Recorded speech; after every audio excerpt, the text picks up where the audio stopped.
Bom dia, um feliz sábado para você que nos acompanha aqui nas redes sociais da Igreja de Cidade de São Jorge, aqui no Facebook e também pelo YouTube. Eu queria logo primeiramente convidar você a compartilhar essa mensagem com seus amigos, com seus familiares. Hoje vamos aprender bastante coisa, principalmente porque nesse trimestre estamos falando sobre descanso. O que a Bíblia tem a nos ensinar sobre o descanso? E em especial em Cristo, né? Então você que está nos acompanhando em casa, antes de mais nada, eu queria convidar, porque neste exato momento que você está assistindo aqui esse vídeo, está tendo a escola sabatina na Igreja Adventista de Cidade de São Jorge. Se você não é da cidade de São Jorge, por favor, frequente uma igreja próxima à sua casa. É muito importante estarmos reunidos com os irmãos, pois podemos dar ideias muito diferentes, né? E podemos chegar a um consenso bem interessante. Então eu convido você, não esqueça, venha para a igreja, tá bom? E hoje vamos falar a lição 11 da Escola Sabatina, com o tema Ansiando por Mais. E você é o meu convidado e a minha convidada, e eu tenho um convidado aqui muito especial, o irmão Jobson. Irmão Jobson, seja bem-vindo. Hoje mais uma lição e um tema que você gosta muito, não é mesmo? É, obrigado. Realmente é um tema muito importante. A gente sabe que todos os temas são importantes, né, da Bíblia, mas quando se trata de santuário, nossa, eu mesmo gosto muito porque a gente sabe que o santuário, ele eu acho que é o foco principal da palavra de Deus, da Bíblia, né? Amém. E você que está nos acompanhando em casa, curve suas frontes. Eu e o Jobson aqui também vamos curvar a nossa fronte e vamos falar com o nosso Deus. Oremos. Senhor, nosso Deus e nosso Pai, nós clamamos por Ti neste sábado, Senhor, para te pedir que venha nos guiar por todo o estudo da Escola Sabatina. Nós sabemos, Senhor, que o Senhor deseja que nós aprendamos mais de Ti, que nós o conheçamos. E este dia em especial, um dia de descanso, também serve para o estudo da Tua palavra, para que possamos estar mais próximos, intimamente ligados a Ti. Por isso te pedimos, envia o Teu Santo Espírito até nós, que nos guie e nos guarde em nome de Jesus. Amém. E o texto de hoje, para memorizar o texto da semana, está em 1 Coríntios, no capítulo 10, versículo 6, onde Paulo escreve o seguinte: Ora, estas coisas se tornaram exemplos para nós, a fim de que não cobicemos as coisas más, como eles cobiçaram. Eu queria que o irmão Jobson comentasse um pouquinho já esse verso aqui para memorizar, irmão Jobson. Então, aqui, quando fala assim, ora, estas coisas se tornaram exemplos para nós, a fim de que não cobicemos as coisas mais como eles cobiçaram. Está se referindo, aqui no caso, o apóstolo Paulo, ele está se referindo ao que aconteceu no passado com o povo de Israel, né? Que a gente sabe que quando eles saíram do Egito, que eles foram para o deserto, e Deus estava acompanhando eles de dia e de noite, né? Deus deu alimento, toda a proteção, tudo que eles precisavam, Deus estava com ele ali. Mas infelizmente teve alguns episódios que eles acabaram se rebelando contra Deus, né? E depois nós vamos ver na lição que, principalmente os pais, depois aí quando Deus disse que os filhos é que entrariam na terra prometida, mas isso está lá na frente, mas ele estava se referindo a isso aqui, que a gente não possa cair nesse mesmo tipo de pecado, para não repetir essa história que aconteceu no passado, né? É isso mesmo. E interessante, a gente já falando aqui, a introdução da lição, ele traz um exemplo ali de uma maquete em Nova York. Uma maquete quase perfeita. Uma maquete que, infelizmente, não representa Nova York de hoje, mas já é uma base bastante convincente para entendermos como é Nova York. Mas, irmão Jobson, eu queria perguntar para você, o que significa uma maquete? O que ele quer dizer aqui? O que essa maquete tem a nos mostrar?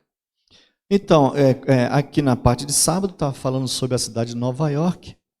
A gente, para quem conhece, Nova York é uma das cidades muito belas, bonitas, uma das principais dos Estados Unidos. E essa maquete seria assim, uma cópia, né? Uma cópia tirada da cidade.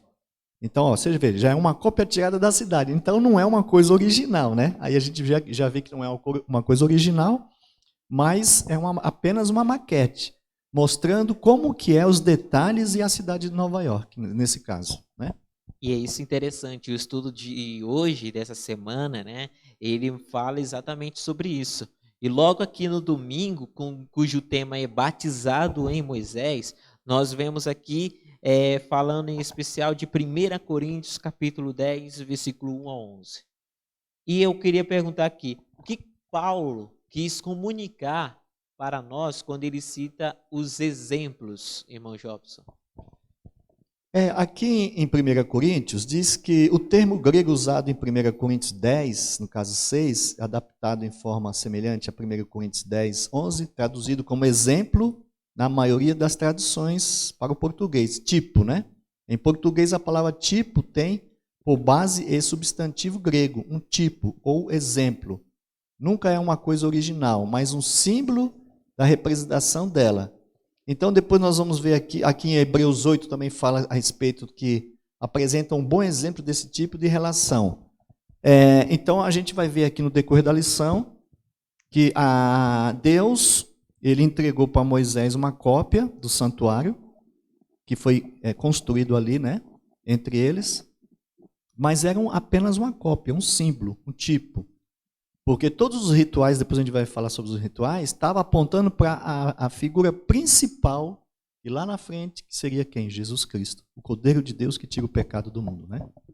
A gente também, irmão Jobson, é muito interessante que a gente pode usar como um exemplo também o Antigo Testamento. E ele tem o seu cumprimento exatamente no Novo Testamento. No Novo Não Testamento. é isso? Exato. A gente vê, por exemplo, a gente já estudou nessas lições a história de José, por exemplo, que era um exemplo do que iria acontecer com Jesus. Com Jesus, Né? E a exato. gente vê muito isso no Antigo Testamento. Por exemplo, ali, a libertação do povo de Deus do Egito, ali simbolizava o quê? A libertação do povo de Deus, o quê? Do pecado. Do pecado. Né? Olha como uma coisa é um exemplo, vai puxando exemplos. Então, a lição dessa semana, ele vai mostrar exatamente isso, né? Os exemplos ali que o Antigo Testamento nos trouxe, em especial o santuário. O E santuário. o que esses, a gente vê aqui, já na segunda-feira, irmão Jobson, a gente vê aqui que em Levítico, principalmente no capítulo 4, versículo 32 ou 35, ele fala ali sobre os rituais, o que aconteceria, sobre as instruções sobre a oferta. O que isso tem como exemplo? Que lições nós podemos tirar desses rituais? Bom, então em Levítico 32 a 35, ali diz que quando a pessoa, né, o pecador, ele cometia um pecado, aí trazia uma cordeira como oferta pelo pecado. Aqui diz que era uma cordeira fêmea, né? Sem defeito, e porá a mão sobre a cabeça da oferta pelo pecado e imolará pelo pecado. Aí depois o sacerdote ele pegava o sangue e aspergia ali no altar, né? Nas pontas do altar. Mas aqui quando fala agora em João, indo para o Novo Testamento, em João 1:29, já está se referindo a João Batista, quando Jesus foi batizado no Rio Jordão. O próprio profeta João Batista, ele apontou para ele e disse para Jesus, disse, eis o Cordeiro de Deus que tira o pecado do mundo. Então, pelo sangue de Cristo é que somos aceitos pela fé, né? No caso, o sangue de Cristo, ele nos purifica de todo pecado. Mas pela fé em Cristo, depois nós vamos ver aqui que pela fé em Cristo, os rituais, então, que ocorreram no Velho Testamento, eles foram, assim, extintos, né? Na matança dos animais e tal. Parece ser uma coisa complexa o santuário. Eu sei que a gente tem pouco tempo aqui, mas é uma coisa fantástica em saber que todos aqueles rituais, aquelas cerimônias estavam apontando para do tipo para o antítipo, né? Que era Jesus Cristo. Aí Jesus Cristo ali, o verdadeiro Cordeiro de O Deus, é verdadeiro tanto Cordeiro. que o próprio João Batista declara isso, né? Declara, eis o Eis o Cordeiro de Cordeiro Deus, de né? Deus, isso Que tira o mesmo, pecado que do tira o mundo. pecado do mundo. Ou seja, tudo aquilo ali que a gente via no santuário, ele estava apontando para o ministério de Jesus. Tanto no ministério terrestre, que aponta ali para o sacrifício do Cordeiro, porque Deus iria enviar o seu Cordeiro, um Cordeiro sem mácula, né? Ali para nos livrar, nos libertar do pecado. E aí nós vemos agora o ministério celestial de Cristo, né? Já representado ali pelo sumo sacerdote. Eu queria que você comentasse um pouquinho sobre isso, irmão Jobson. Então nós temos aqui rapidamente, a parte de terça agora, né? O exemplo de descanso, é isso? Então em Hebreus, lá em Hebreus, se você lendo em Hebreus 4, de 1 a 11, se refere à promessa remanescente de entrar em seu descanso, né? Descanso. Então aqui nós sabemos que o descanso, no caso, tem um dia sabático, né? Como fala do sábado, que naquele tempo o povo de Israel guardava um sábado, mas aqui, quando o povo eles caiu em pecado, porque no passado eles teriam que ir para a terra prometida, essa era a promessa. E segundo a rebelião, eles não entraram, os pais, no caso, morreram no deserto, e os filhos entraram na promessa lá na terra prometida. E o tema da perseverança e da fidelidade é importante nesse texto. Embora fale sobre o sétimo dia, o sábado, o foco principal desses versos é o do que vem antes, em Hebreus 3, que é o chamado para o povo de Deus perseverar na fé, né? E permanecer fiel ao Senhor e ao Evangelho. Então, quando vem falando aqui já do Novo Testamento, esse descanso também, além do sábado, é o descanso da salvação em Cristo, pela fé, né? Pela fé em Cristo. E isso é muito importante, né? A gente entender. Isso é o foco até dessa lição, descanso em Cristo. A gente entender qual é a importância de descansar em Cristo Jesus. E a gente vê isso em nossa comunhão diária com Ele, né? A partir do momento em que aceitamos ser lavados pelo sangue do Cordeiro, lembrou agora do Cordeiro que era imolado ali no santuário? É isso mesmo. A partir do momento que você é lavado pelo sangue do Cordeiro, você aceita descansar em Cristo, né? Ou seja, Cristo, o verdadeiro Cordeiro de Deus, né? E quando a gente vamos avançando aqui na lição, irmão Jobs, para quarta-feira já, a gente está indo um pouco mais rápido, mas tudo bem. Na quarta-feira, a gente vê aqui alguns relatos da criação e a gente vê uma coisa muito importante que eu achei muito interessante. Primeiro título de terça-feira. Ele diz, não endureçam o coração. Isso logo de cara é um chamado para a gente não endurecer o nosso coração em relação ao descanso, ao que o santuário tem a nos ensinar sobre o descanso em Cristo. E eu achei muito interessante que aqui fala que originalmente a terra prometida ali, ela era conhecida, ela também é um símbolo de descanso, e especialmente para o povo. Mas esse povo ele foi rebelde, não foi? Foram rebelde, eles murmuraram, né? Você vê que a gente até comentou aqui na lição aqui na igreja que a peregrinação deles ia ser rápida, não sei se era 15 dias ou 20 dias. Eu acho que Deus ia pegar uma linha reta assim e ia chegar rápido do outro lado lá. Mas devido à murmuração e à rebelião, eles ficaram mais 40 anos vagueando no deserto. Aí o que aconteceu? Os pais que se rebelaram morreram. Aí Deus disse que somente os filhos deles é que entrariam na terra prometida, né? Nesse descanso. Mas a gente fica pensando, mas espera aí, eles entraram no descanso na terra prometida. Ainda era simplesmente uma terra, Jerusalém ali. Ainda um mundo de pecado, né? Porque a lição também fala de um descanso celestial, né? Depois nós vamos ver aqui que na salvação, através da salvação, todos os povos, né? Através dos judeus e os gentios, pela fé em Cristo, nós estaríamos então tendo esse descanso através da salvação em Cristo.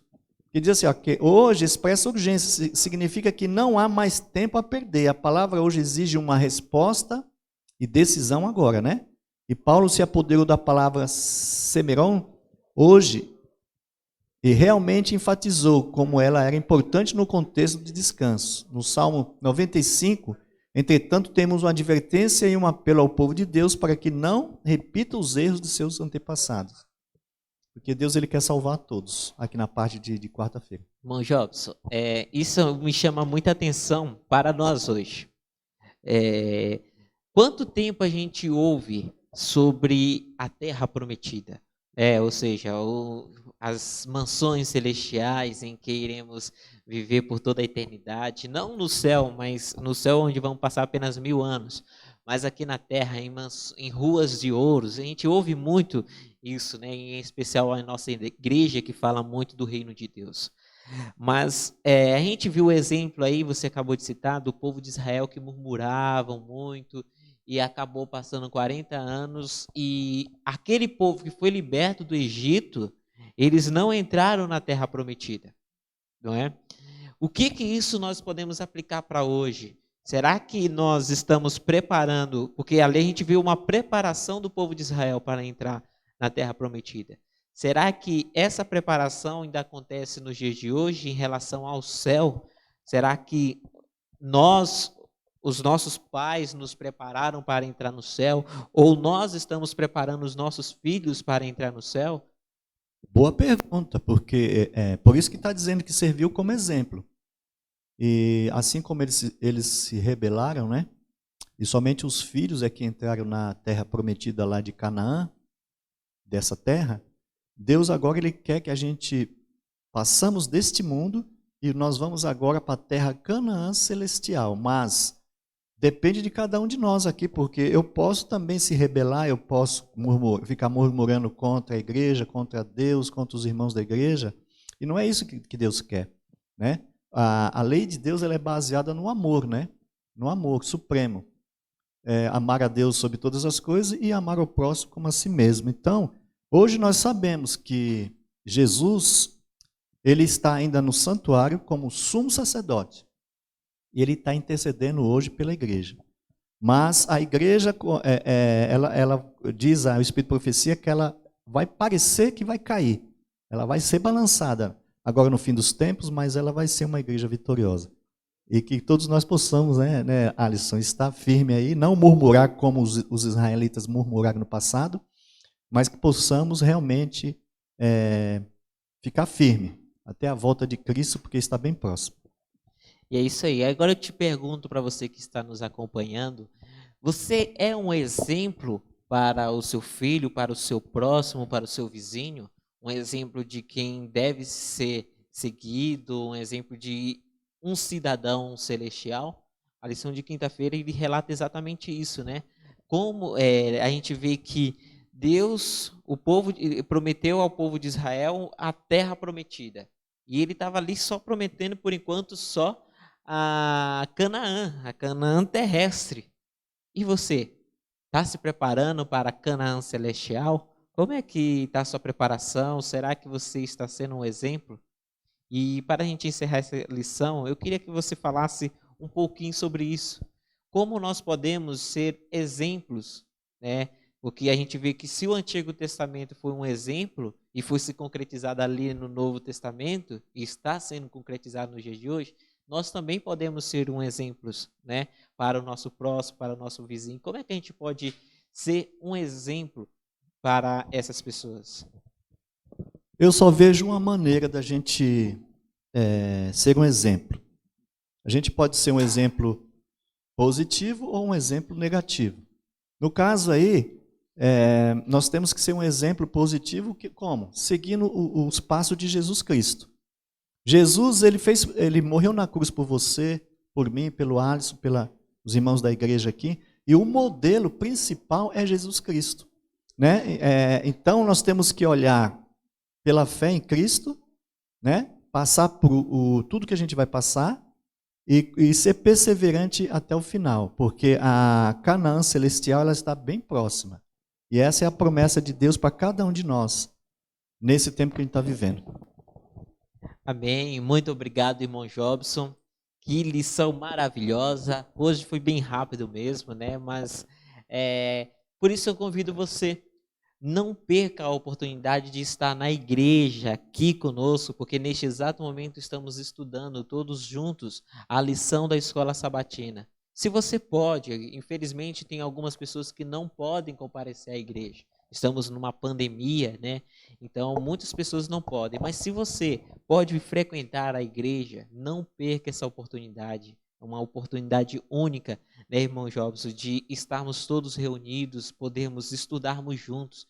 Eu sempre, quando a gente na escola, os professores pediam para a gente fazer o quê? Trabalhos em equipes, né? Porque estudar juntos é sempre melhor. Uma cabeça pensando já é bom demais. Imagine duas, três. Então, não perca essa oportunidade de estar conosco aqui. Eu queria que o irmão Jobson pudesse encerrar com uma oração, irmão Jobson.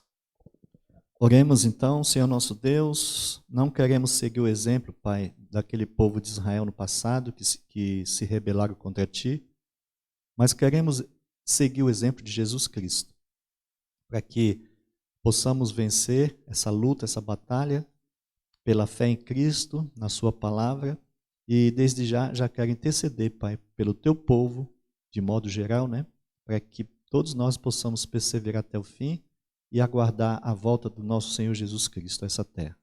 Fica conosco, pois eu te agradeço por Jesus. Amém. Amém. Mais uma vez eu quero agradecer e não perca, no próximo sábado, eu não estarei aqui, nem o irmão Jobson, mas você terá companhias excelentes para estudar a lição, com o irmão Carlos Benevides e a Elaine Vasques. Então não perca, tá? No próximo sábado estamos de volta às 9h15 da manhã. E tenha um bom sábado. Não perca, daqui a pouquinho temos o culto divino.